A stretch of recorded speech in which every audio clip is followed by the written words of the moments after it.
இந்த சத்தத்தை கேட்கிற ஒவ்வொருத்தருக்கும் ஆண்டவர் ஒரு பெரிய சாட்சியை கர்த்தர் வைத்திருக்கிறார். ஆண்டவர் நம்மை பெரிய சோதனையிலே கர்த்தர் அனுப்புகிறார் என்றால் நமக்கு பெரிய சாட்சிகள் காத்திருக்கிறது என்று அர்த்தம். நீங்கள் எந்தெந்த பாதைகளெல்லாம் கடந்து வருகிறீர்களோ அந்த பாதைகளெல்லாம் கண்டிப்பாக நீங்கள் நினைக்கிறது மாதிரி சாதாரண காரியத்திற்காக அல்ல. நம்ம கடந்து வருகிற ஒவ்வொரு பாதைகளும் வருகிற நாட்களிலே நமக்கு ஒரு பெரிய சாட்சியாய் மாறப்போகிறது. என்னை ஏன் ஆண்டவரே இந்த பாதையில் அனுமதிக்கிறீங்க? நான் எதுக்கு இந்த பாதையில் வரணும்?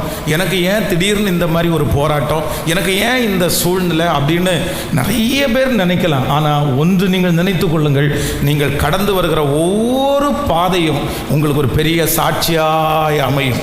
வேதம் சொல்லுகிறது, யாரும் கடந்திராத பாதையை நான் உன்னை கடக்க பண்ணுவேன்.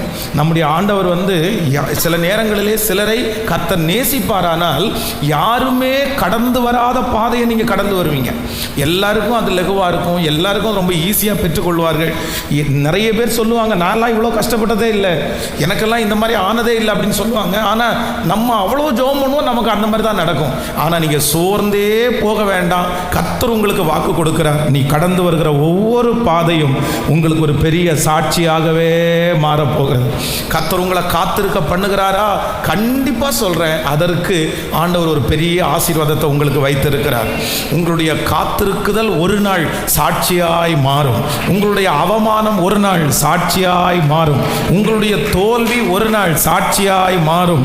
எத்தனை பேர் ஆமோதிக்கிறீர்கள்? உங்களுடைய சிறையிருப்பு ஒரு நாள் சாட்சியாய் மாறும். உங்களுடைய அவமானம், நீங்கள் சந்திக்கிற அவமானம் ஒரு நாள் சாட்சியாய் மாறும்.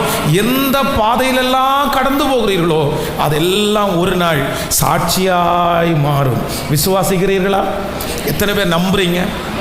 உங்கள் பிள்ளைகள் எந்த பாதையில் கடந்து போகிறார்களோ அது ஒரு நாள் நிச்சயமாகவே சாட்சியாய் மாறப்போகிறது. ஆண்டவரே, எனக்கு நீர் அனுமதிக்கிற எல்லா பாதைகளும் எதுக்காக அப்படின்னா என்னை சாட்சியாய் நிறுத்தும்படியாக. எத்தனை பேருக்கு புதிய புதிய அனுபவம் இருக்கிறதோ அவர்கள் அத்தனை பேருக்கும் என்ன உண்டுன்னா புதிய புதிய சாட்சிகள் காத்திருக்கிறது. விசுவாசிக்கிறீங்களா இல்லையா? ஆனால் நீங்கள் அந்த மாதிரி ஆண்டவர் உங்களை பாதையில் நடத்தும் போது விடாப்பிடியாக கர்த்தரையே பிடிச்சு கொள்ளுங்கள், ஆண்டவரையே பிடித்து கொள்ளுங்கள். சில நேரத்தில் உங்களுக்கு ரொம்ப டிஸ்டர்ப்ட் ஆகும்.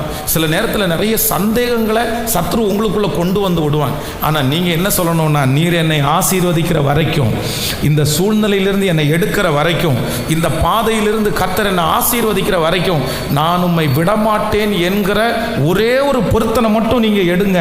கண்டிப்பாக சொல்லுகிறேன், கர்த்தர் ஒரு நாள் இந்த பாதையிலிருந்து உங்களுக்கு ஒரு ஆசீர்வாதத்தை தருவார். இது தேவனுடைய வைராக்கியம், இது தேவனுடைய அன்பு. கண்டிப்பாக இது மாறவே மாறாது. விசுவாசிக்கிறீங்களா? யாரோ ஒருத்தரிடத்துல ஆண்டவர் பேசிட்டு இருக்கிறாரு, எனக்கு ஏன் இந்த பாதை, எனக்கு மட்டும் ஏன் இந்த பாதை, எனக்கு மட்டும் ஏன் இந்த பாதை? இல்லவே இல்லை. ஆண்டவர் அந்த பாதையை சாட்சியாய் நிறுத்த போகிறார்.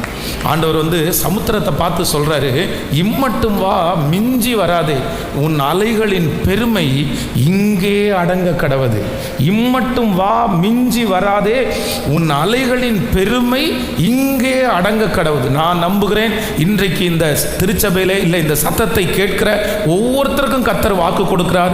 உங்களுக்கு விரோதமாய் எழும்பி இருக்கிற பிரச்சனை, உங்களுக்கு விரோதமாய் எழும்பி இருக்கிற கடலை போல கொந்தளிப்பை பார்த்து கர்த்தர் வாக்கு கொடுக்கிறார். என் பிள்ளையினுடைய வாழ்க்கையிலே இம்மட்டும் வா, இதற்கு மிஞ்சி நீ வராதே. இம்மட்டும் வா, இதற்கு மிஞ்சி வராதே, உன் அலைகளின் பெருமை இங்கே அடங்க கடவது.